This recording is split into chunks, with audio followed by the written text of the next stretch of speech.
Quick introduction of myself. My name is Hans Donckers, and no, you're not at the wrong conference. This is a conference that I was organizing when I was doing my PhD research a while ago, but no longer there, although it would have been very timely. Today, I'm co-CEO at JiGSO in Belgium, and these slides are going a bit too fast for me. Didn't finish my PhD, by the way, Al, but ethics has been a red thread throughout my career as an HR consultant, today as an HR analytics entrepreneur. Ethics is at the essence of what we do. But after moving from academia to business, I also founded JiGSO, a startup with tons of experience. We're a joint venture between an AI and machine learning agency and an HR consultancy firm. And this is really going too fast. I automated it. And so our mission is really to provide organizations with deep workforce intelligence to reinforce their bottom line and to make their employees thrive. And what I want to share with you today is some of our experience with customers and three things that I want to share with you. First one is workforce intelligence is there for the taking. And it's also time, I guess, to move up the analytics ladder, and people analytics can be ethical by design.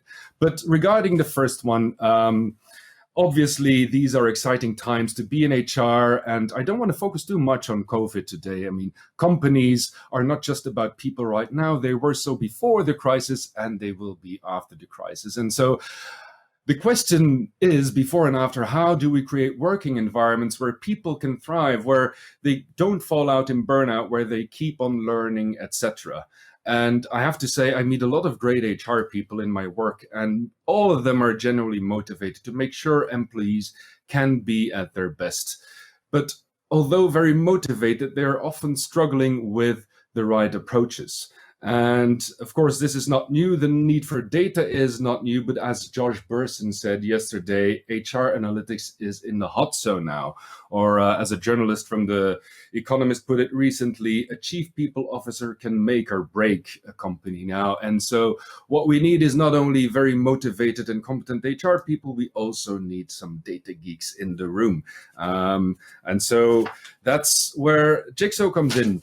But when talking to companies, some of them still are pretty reluctant or even feel some hesitation or fear to move towards analytics, although they're really sitting on a gold mine.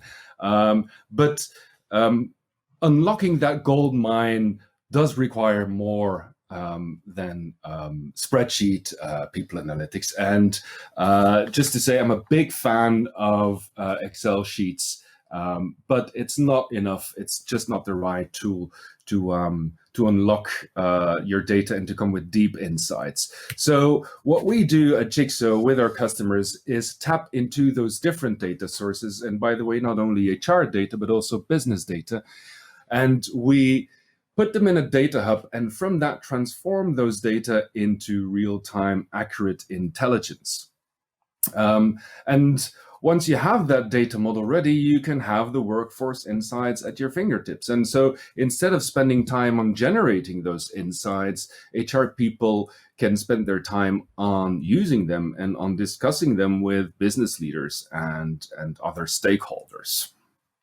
Now, we also put a lot of effort in what we call dashboard activation. Some users love the slicing and dicing, but from our experience, we know that many end users, they want pre-cooked insights, pushed in their message feed here in our platform or in their mailbox, and love to have some guiding comments. But why should you stop there? I mean, there is tons of opportunities once you have that data model ready to really move forward. And this one is pretty known, I guess, amongst all the people out there, the Gartner value ladder. And what we do with customers is move them up. Now, that's easy to say. Let me share one of our cases in predictive analytics with you guys.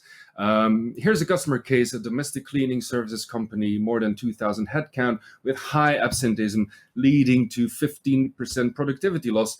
And as you will understand, an extreme pressure on the bottom line. Last year, they made 0.2 net profit margin. And obviously, it's not only about the bottom line. Absenteeism has a huge impact on the employee morale. And what's interesting is that our data science team was capable of creating a predictive model with only the existing HR and operational data. No additional surveys, no apps or pulses or whatsoever. And by the way, also no medical records, because we're in Europe. And so with a variety of machine learning techniques, from the simple decision trees to gradient boosting ROC curves and neural networks, they are now capable of providing our customer with a monthly list of employees at risk and data-driven insights on what to do about it. And so instead of deploying a generic one-size-fits-all absenteeism strategy, our customer is now capable of really targeting the right populations, the right segments with the right interventions. And obviously, it's not only about the customer value, also employees' experiences. We see increased well-being and job satisfaction thanks to really personalized advice on work parameters. Now, this is only one case. If you want to know more, please visit our PFAO chapter. Our data scientists have put some white papers and case studies together, and feel free to reach out to them. Nice guys, always happy to share also the technical stuff with whoever is interested. And it's been a topic throughout the 3 days, and especially today. And here comes in my background as an ethicist again. People analytics, I guess, can be ethical by design. There's been a lot of discussion also earlier today about all the dangers of using advanced analytics techniques.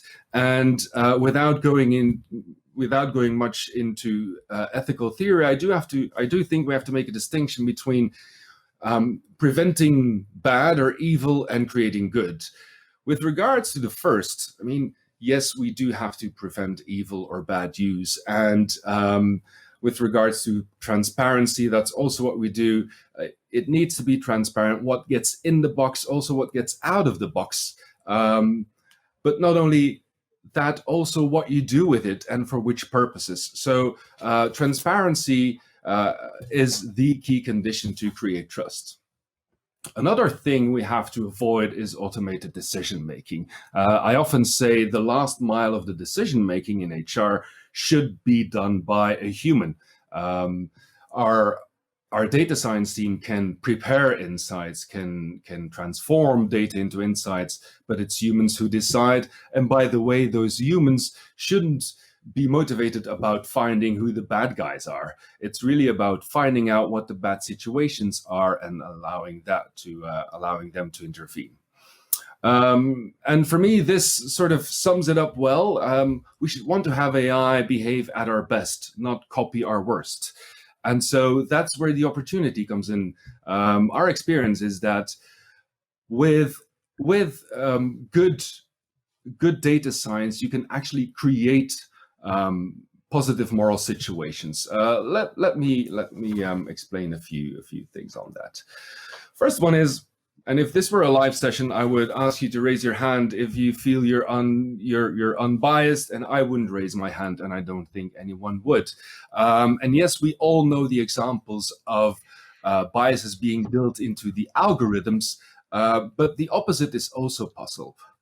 It's perfectly possible to build in some moral or ethical rules into the algorithms, and by that creating better ethical outcomes.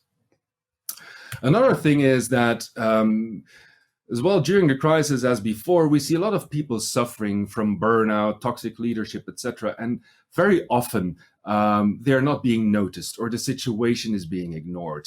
And with good analytics, you're actually capable of identifying the people and the situations where you as an HR professional should be present, where you should intervene. And so instead of being blind and not knowing who needs your help, good analytics can actually point you towards those people and those situations where you have most value. My personal dream with JiGSO is that we can provide workforce intelligence that actually gives such deep insights on what makes people thrive in the workplace, so we can help HR departments to really create those conditions, to understand what works, what doesn't work, and what people need, and create it. So here's my point. Are we crossing ethical boundaries, or are we creating moral opportunities? In both cases, I think we can have HR analytics that's ethical by design. And so to sum it up, what I wanted to share with you today, intelligence is there for the taking. It's time to move up the analytics ladder, and people analytics can be ethical by design. So 3 insights in 9 minutes.